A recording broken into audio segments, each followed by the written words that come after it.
옆에 성도님 인사하시기 바랍니다. 정말 잘 오셨습니다. 주 안에서 좋은 일이 있을 것입니다. 또 하나, 주님의 교회 잘 세웁시다. 자, 오늘은 사도행전 1장 4절의 말씀을 통해서 오순절에 임한 성령의 열매다 라는 제목으로 은혜를 나누기를 원합니다. 자, 주님이 세우신 교회는요, 생명의 복음을 전하기 위해서 부르심을 받은 구별된 그런 곳입니다. 이제 성전 리모델링을 거의 마무리한 이제 우리 교회는요, 이제는 예수 그리스도의 터 위에 굳게 세워짐으로 정말 이 지역에 예수 그리스도의 이름을 복음을 선포하며 세상 모든 사람들을 구원하는 이 복음의 사명을 주님의 교회가 잘 감당을 해야만 합니다.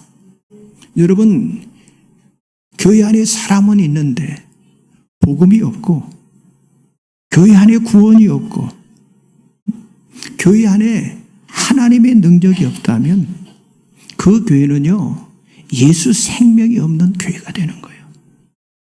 그래서 우리 교회는 생명운동을 일으키는 정말 복음운동이 살아있는 그런 교회가 되어서 날마다 구원받는 사람들이 더해짐으로 복음의 영광을 재현하는 그런 교회를 저와 여러분이 세워가야 하는 거예요.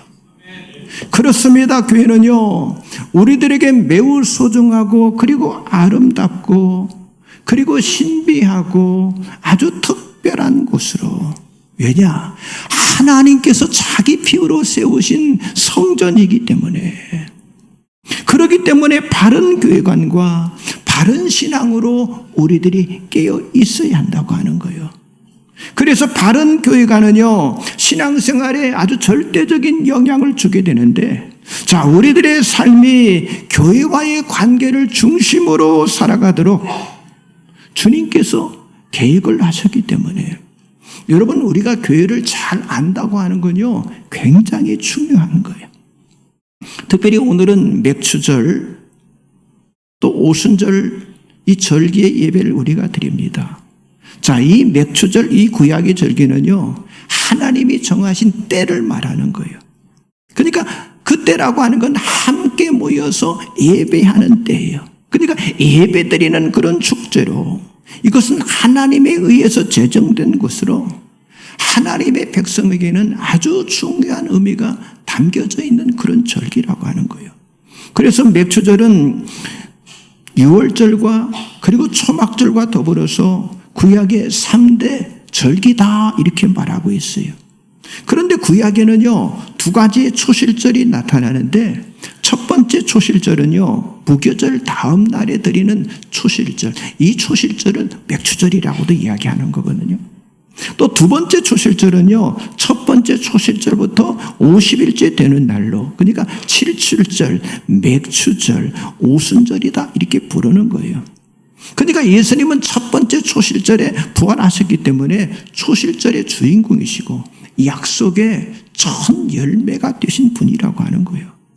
자, 두 번째 초실절인 맥추절은요, 예수님이 부활하신 후 50일째 되는 날로서 신약에 우리가 말하는 사도행전 마가의 다락임에 했던 오순절입니다. 오순절.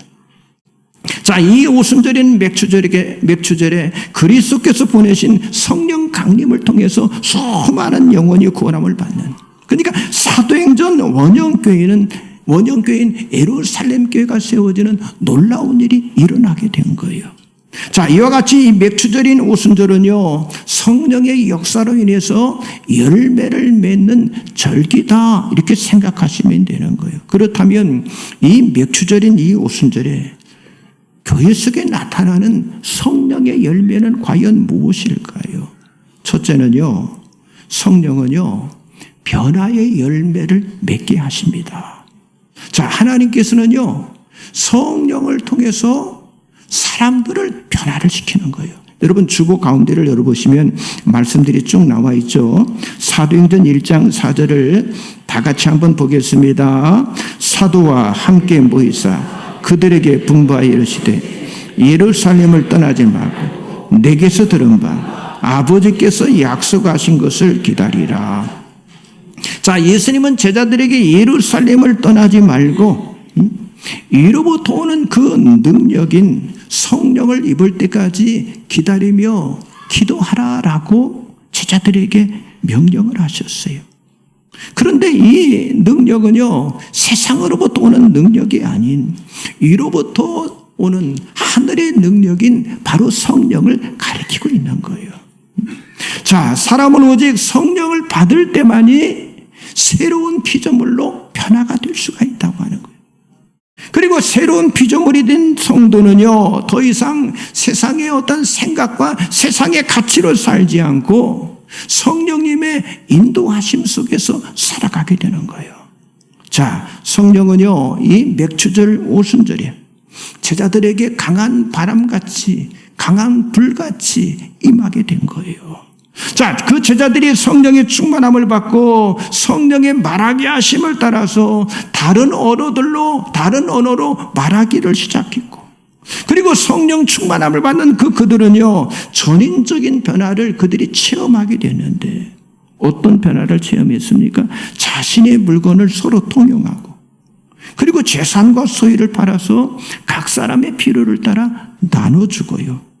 그리고 기쁨과 순전한 마음으로 서로를 섬기고 하나님을 찬미함을 통해서 온 백성에게 칭송을 받는 역사가 나타났다라고 사도행전 2장 44절에서 47절까지 말씀하고 있어요.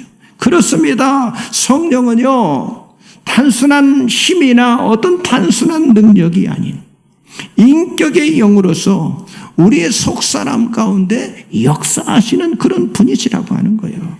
그래서 사도 바울은 모든 성도들이 속사람의 능력으로 강건해지기를 간절히 기도를 했어요. 자, 말씀 나와 있죠? 에베소 3장 14절 16절 말씀 같이 보겠습니다. 이러므로 내가 하늘과 땅에 있는 각 족속에게 이름을 주신 아버지 앞에 무릎을 꿇고 비노니 그의 영광의 풍성함을 따라 그의 성령으로 말미암아 너희 속사람을 능력으로 강건하게 하시오며, 그렇죠, 성령으로 말미암아 너희 속사람을 능력으로 강건하게 하시오며. 여러분, 인격의 영이신 이 성령님은요, 신약 성경 전체에서 우리 그리스도인들의 삶을 아주 핵심적으로 변화시키므로, 그러니까 성령을 받은 성도들에게 예수님의 그 품격과 거룩함이 실제적으로 나타나게 되어 있다고 하는 거예요. 그래서 이 성령님의 사역의 결과로 인해서 예수의 성품을 담는 아름다운 인격이 우리 자신을 통해서, 예수 믿는 우리 자신을 통해서 나타나는 거예요. 그러므로 이 성령을 받을 때만이 비로소 우리는요, 자기 자신의 진정한 아름다운 모습을 발견할 수가 있다고 하는 거예요. 그리고 성령님의 인도함을 받을 때만이 여러분, 죄와 악의 지배로부터 우리가 해방을 얻고, 그리고 진리 되신 예수 안에 거하는 삶을 우리들이 살아갈 수가 있게 되는 거예요. 여러분, 성령의 인도하심을 받는 이 변화된 삶에는요, 하나님의 자녀로서의 그 인격이 나타나게 되는데, 여러분, 우리가 잘 아는 갈라디아 5장 21절 23절에 그랬잖아요. 오직 성령의 열매는 사랑과 희락과 화평과 오래 참음과 자비와 양성과 충성과 온유와 절제니 이 같은 것을 금지할 법이 없느니라라고 말씀하고 있잖아요. 여러분 안에 성령의 열매가 맺어지고 있습니까? 만일 내가 그렇지 않다면 나는 지금 성령의 인도함 가운데 있지 않다고 하는 그런 증거예요. 여러분들 성령 안에서 예수의 품격 열매가 여러분 안에 맺어지기를 위해서 여러분들이 기도하시기 바랍니다. 그리고 오직 성령의 충만을 받아서 변화된 삶을 살아가시기를 주님의 이름으로 축복합니다. 옆 사람 좀 인사하세요. 변화의 열매를 맺읍시다. 품격의 열매를 맺읍시다. 두 번째는요, 성령은요, 사랑의 열매를 맺게 하시는 거예요. 자, 예수님은 우리를 사랑하셔서 십자가에서 죽으시고, 그리고 3일 만에 다시 살아나셨습니다. 자, 예수님께서 인류의 죄와 사망의 문제를 해결하시기 위해서 십자가에서 인류의 죄값을 다 담당하고 죽으시고 친히 3일 만에 살아나심으로 부활의 첫 열매가 되심으로 영생을 누릴 수 있는 절대적인 사랑을 우리 인간들에게 베풀어 주신 거예요. 마찬가지로 그리스도의 영인 이 성령은요, 사랑의 영으로서 맥추절인 이 오순절에 사도들에게 임하심을 통해서 그 사도들을 통해서 사랑의 공동체를 만들게 역사하셨다고 하는 거예요. 자, 사도행전 2장 44절 47절의 말씀을 같이 한번 봅니다. 믿는 사람이 다 함께 있어 모든 물건을 서로 통용하고 또 재산과 소유를 팔아 각 사람의 필요를 따라 나눠지며 날마다 마음을 같이하여 성전에 모이기를 힘쓰고 집에서 떡을 떼며 기쁨과 순전한 마음으로 음식을 먹고 하나님을 찬미하며 또 온 백성에게 칭송을 받으니 주께서 구원받는 사람을 날마다 더하게 하시니라. 아멘. 그렇습니다. 성령 받은 사람은요, 하나님을 사랑하고 또 누구를? 이웃을 사랑하게 되어 있는 거예요. 조금 전에 봤던 사도행전 2장 44절 47절의 말씀 보세요. 여기 나눔과 모임, 교제, 기쁨, 순전한 찬미, 칭송, 또 구원받는 사람을 더하게는 하는 영혼 구원. 이게 다 뭘 통해서 맺어진다는 거예요? 사랑을 통해서 맺어지는 열매라고 하는 사실을 말씀하고 있는 거예요. 자, 성령은 교회가 사랑으로 견고하게 연합되게 하심으로써 하나 되게 하는 일을 행하시는 그런 분이라고 하는 거예요. 그래서 하나님께서 설계하시고 하나님께서 디자인하신 이 교회의 기초는요, 뭘로 되어 있는 거예요? 그리스도의 십자가의 사랑으로 되어 있는 거예요. 사랑이 기초가 되는 거예요. 오늘 교회가 예수님의 가르침을 따라서 정말 맡겨진 이 사명 제 몫을 감당하면요, 세상의 어떤 조직도 흉내낼 수가 없는 탁월한 사랑의 공동체가 되어질 것이지만, 아니 그렇게 성장이 되지만은요, 반면에 예수님의 뜻과 예수님의 가르침에서 벗어나서 정말 교회가 제 몫을 감당하지 못한다면요, 그 어떤 집단보다도 못한 그런 공동체로 전락될 수 있다고 하는 사실을 우리는 알아야 합니다. 여러분, 교회를 교회답게 만드는 힘의 원천이 뭐라는 거예요? 바로 사랑이다라고 말씀하고 있는 거예요. 예수님은 오순절 성령을 통해서 사랑의 열매를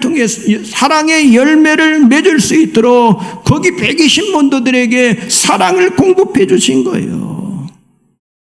그리고 성령에 충만한 그런 교회를 통해서 예수의 사랑을 나타내게 하셨다고 하는 거예요.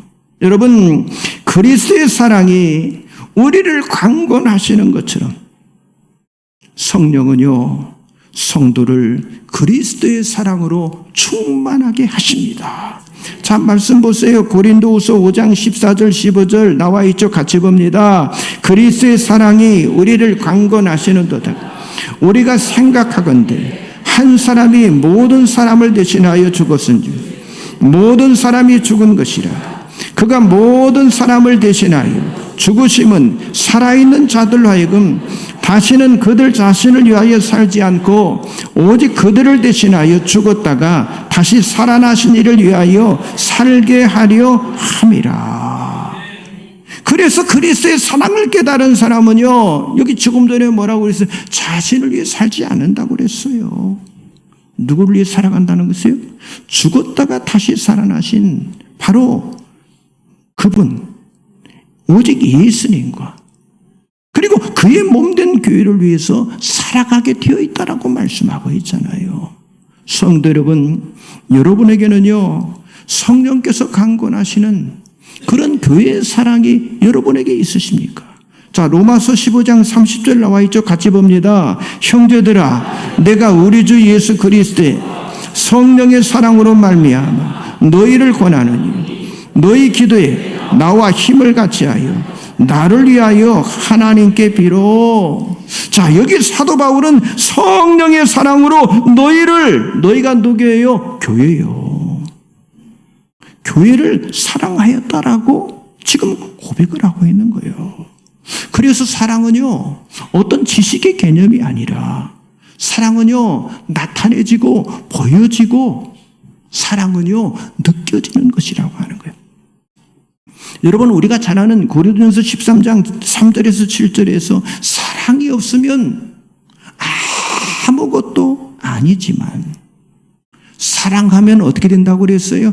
오래 참고, 사랑하면 온유하고, 사랑하면 자비하고, 사랑하면 겸손하고, 사랑하면 화평을 만들고, 선함을 만들고, 의로움을 만들고, 진리와 함께하고, 그리고 소망과 인내의 열매가 나타나게 됨을 말씀하고 있잖아요. 여러분, 고린도 교회가 그들이 가지고 있는 은사를 얼마나 자랑했습니까? 그런데 사도 바울이 뭐라고 그랬어요? 애언도 패하고 방언도 그치고 모든 은사는 없어지지만은, 그러나 없어지지 않는 것이 있는데 그게 바로 사랑이다.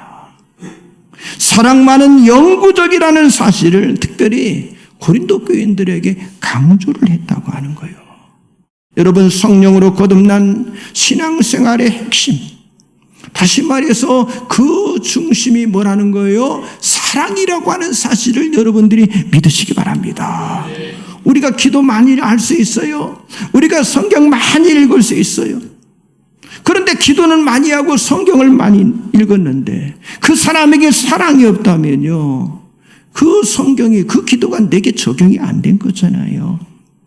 여러분, 사랑은 모든 초자연적인 은사와 지식을 능가하는 천국 생활의 핵심이라고 하는 사실을 여러분들이 믿으시기 바랍니다. 여러분, 성령으로 충만해지면 여기 지금 사도 바울이 고백한 고린도 13장의 사랑이 교회 안에 충만하게 임하게 될 줄 믿습니다. 성도 여러분, 조금 전에 말씀했던 바울의 권면처럼 성령의 사랑으로 교회를 사랑하는 삶을 살아가시기 바랍니다. 그렇게 될 때 우리 교회가 진정한 하나님의 나라를 경험하는 그런 사랑의 공동체로 세워지게 될 줄 믿습니다. 옆 사람 좀 인사하세요. 사랑의 열매를 맺읍시다. 마지막 세 번째는요, 성령은요, 사명의 열매를 맺게 하십니다. 자, 교회는요, 성령으로 세워지고 성령은 교회에게 사명을 명하심으로 예수 그리스도의 부르심을 받은 모든 성도들은요, 교회를 세우는 사명이 있게 된 거예요. 여러분, 사도행전의 사도들은요, 성령의 충만을 받고 그들이 복음을 전파했잖아요. 그 복음을 전파함을 통해서 교회를 세우는 사명을 그들이 잘 감당을 했어요. 여러분, 부활하신 예수님께서 사도 베드로를 찾아갔잖아요. 그리고 뭐라고 말씀하셨습니까? 내 양을 먹이라라고 3번이나 권명을 했어요. 그 후에 사명을 감당할 수 있는 성령의 충만함을 이 맥주절인 이 오순절날 마가다락에 베드로와 그 안에 있는 119명에게 허락해 주신 줄 믿습니다. 그렇습니다. 예수를 통해서 구속함을 받은 우리 모든 성도에게는요, 잃어버린 양, 아직도 예수 만난 모든 사람들에게, 양을 잃어버린 양의 무리들에게 그들을 살려낼 수 있는 사명이 우리들에게 주어져 있다고 하는 거예요. 여러분, 잃어버린 영혼들, 내 안에 품고 있는 영혼들이 많이 있잖아요. 그들을 살려내는 그 사명을 여러분들이 감당하시기 바랍니다. 왜 우리가 못합니까? 중간에 포기하거든요. 포기하지 마세요. 쉬지 말고 기도하세요. 반드시 하나님께서 그 영혼을 돌아오게 만들어 주실 줄 믿습니다. 성도 여러분, 여러분 안에 성령의 일하심이 멈춰지면요, 하나님이 원하시는 진정한 교회는 세워질 수가 없어요. 교회도 마찬가지예요. 이 정도면 됐다. 성령의 일하심을 우리 입술로 자꾸 부정해버리면요, 하나님의 역사는 나타날 수가 없는 거예요. 여러분, 사도행전의 교회는요, 성령의 주권적인 역사로 세워졌기 때문에 우리 교회 안에도 성령이 임하게 되면 교회는 예수의 생명으로 변화와 변혁이 일어나게 된다고 하는 거예요. 우리가 하는 게 아니에요. 성령님이 하신다니까요. 여러분, 에스겔서 37장 1절 10절에 보니까 이스라엘의 마른 뼈들이 여호와의 생기, 성령이 그 마른 뼈들에게 임하게 될 때 마른 뼈들이 어떻게 됐다고? 서로 연결이 되고, 그리고 힘줄과 살과 가죽이 덮이면서 생기가 들어감을 통해서 살아났다, 이렇게 말씀하고 있어요. 교회도 마찬가지예요. 여러분, 교회 안에 성령의 바람이 불어올 때 교회가 사는 역사가 나타나는 거예요. 자, 말씀 보세요. 에스겔 37장 7절 10절 같이 봅니다.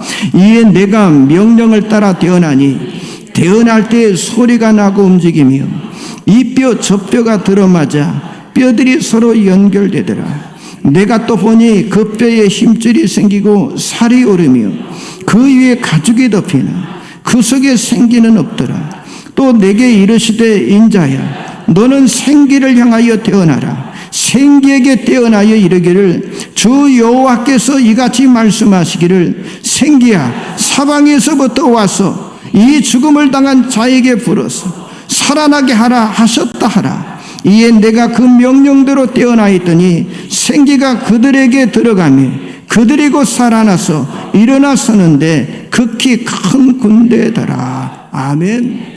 여러분, 하나님께서는 에스겔 선지자에게 두 번에 걸쳐서 모든 뼈에게 태어나 이르기를, 그리고 생기를 향하여 태어나라는 명령을 에스겔에게 했어요.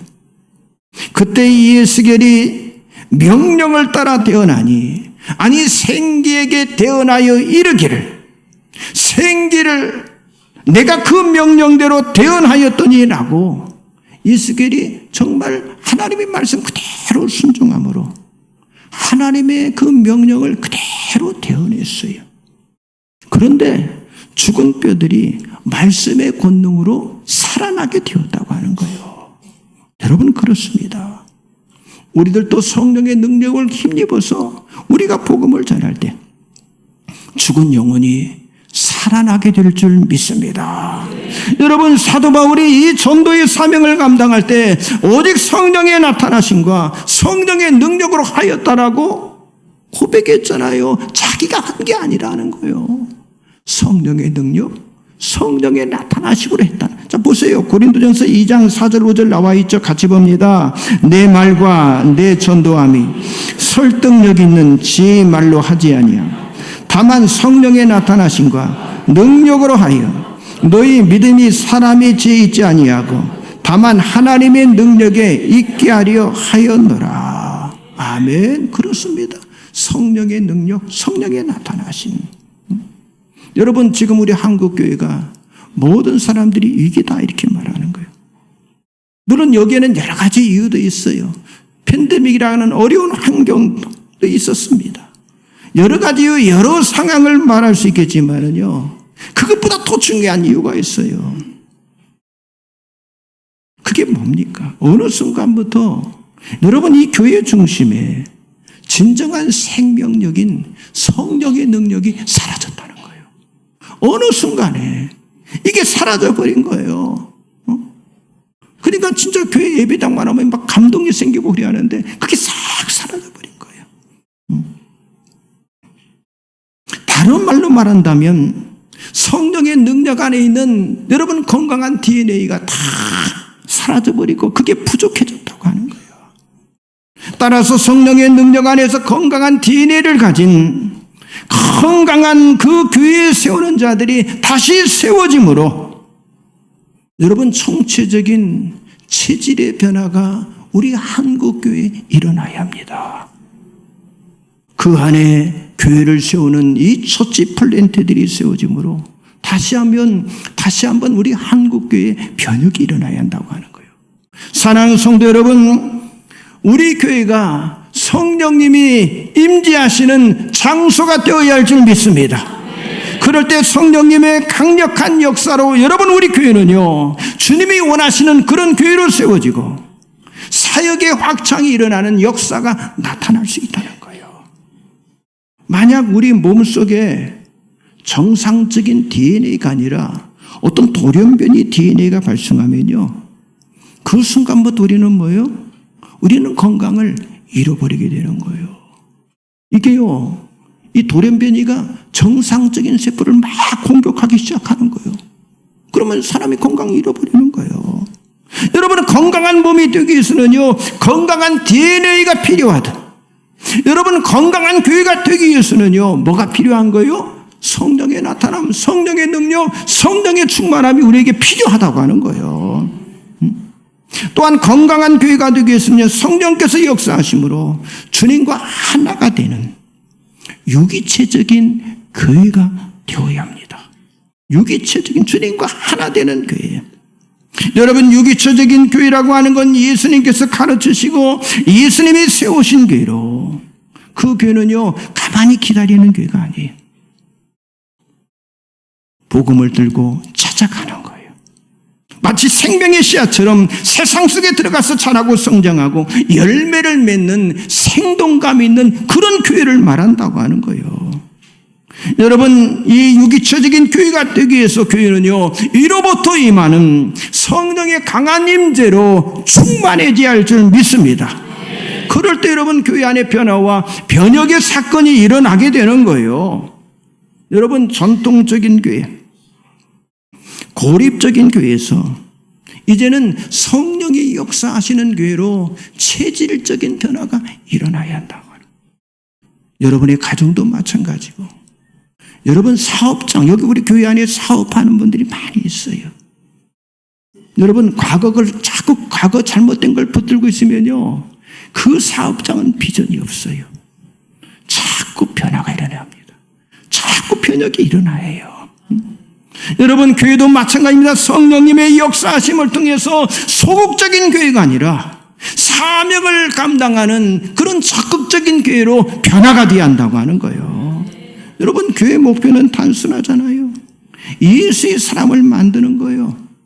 예수의 공동체를 만드는 거예요. 자, 예수의 사람을 만들고 그들을 통해서 다시 새로운 사람이 만들어지는 거. 여러분, 이렇게 성령님은 교회 전체에 새로운 활력과 새로운 생동감을 불어넣어 주시는 분이 바로 성령님이라고 하는 거예요. 그래서 성령의 기름 부음이 충만한 성도들이 교회의 중심이 되어야 하고, 여러분 교회의 핵이 되어야 할 줄 믿습니다. 여러분, 맥주절 이 오순절은요, 성령님이 오신 날이고요, 성령으로 거듭나게 하신 날입니다. 또 성령으로 여러분 사도행전 예루살렘 원형교회가 시작된 날이고요, 그리고 모든 믿는 자에게 사명을 주신 날이에요. 여러분, 우리 교회는 사도행전 원형교회인 그 첫 예루살렘 교회처럼 그 안에서 성령 받은 120명의 문도처럼 성령을 기대하고 성령을 기대하며 기도하며 성령으로 새롭게 변혁적인 교회를 향해서 새로운 출발을 우리가 해야 할 줄 믿습니다. 성령님이 역사하시는 교회가 되기 위해서는요, 성령을 간절하게 갈망하는 그런 교회가 되어야 한다고 하는 거예요. 모든 것은 성령 안에서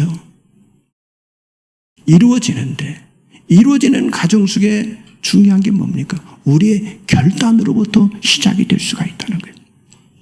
여러분, 하나님을 믿고 정말 그분을 내 인생 주인으로 인정하는 것으로부터, 이 인정하는 결단으로부터 모든 것이 시작이 되는 거예요. 오늘 여러분이 이 자리에 참석할 수 있다고 하는 거, 이것이 성령의 인도하심이고, 그리고 성령님은 여러분들이 하나님과의 관계가 회복이 되어서 정말 하나님과의, 예수님과의 유기적인 관계가 되기를 원하신다고 하는 거예요. 그리고 오늘 이 순간 예수님을 내 인생의 주인으로 인정할 수 있는 그런 놀라운 기회를 여러분들이 놓치지 마시길 바랍니다. 여러분, 교회에 나왔다고 해서 저절로 천국 가는 건 아니에요. 나의 마음 문을 열어야 합니다. 지금 이 시간 십자가에서 대속의 피를 흘리시고 부활하신 그 주님이 나를 위해서 기다리고 계신다는 이 사실을 여러분들이 기억하시고 그 주님 앞에 나는 죄인입니다. 정말 회개하고 예수 그리스도를 구원자로 여러분의 마음속에 모셔드린다면 하나님은 여러분들에게 영원히 살 수 있는 그런 영생의 축복을 분명히 주실 줄 믿습니다. 주님, 오늘 이 시간 저도 오늘부터 예수 믿고 예수를 영접함으로 하나님의 자녀가 되고 싶습니다. 그리고 변화된 변혁된 인생을 살아가기를 원합니다. 그렇게 마음으로 결단한 분이 있다면 조용히 한번 눈을 감으시고 그 자리에 조용히 손을 들었다가 한번 내려주시기 바랍니다. 그런 분이 있다면 눈 감으시고 손을 한번 들어보세요. 나 예수 믿고 나도 변화된 변혁된 삶 살아가기를 원합니다. 오늘 여러분에게 놀라운 축복이 임하게 될 줄 믿습니다. 그런 분들은 저를 따라서 한번 기도하겠습니다. 사랑의 하나님, 저는 죄인입니다. 이 시간 예수님을 내 마음속에 나의 구원자로 나의 주인으로 모셔드립니다. 주 예수님, 지금 내 마음에 들어와 주세요. 나의 모든 죄를 십자가의 보혈로 깨끗이 씻겨 주옵소서. 이제 예수님이 나의 구원자요 나의 주님이심을 믿습니다. 나를 구원해 주시니 감사합니다. 지금부터 영원토록 나와 함께 하옵소서. 예수님 이름으로 기도합니다. 아멘. 제가 기도합니다. 하나님 아버지, 오늘 이 시간 예수를 구세주로 고백하고 구원주로 주님으로 고백한 주의 성도들을 축복하시고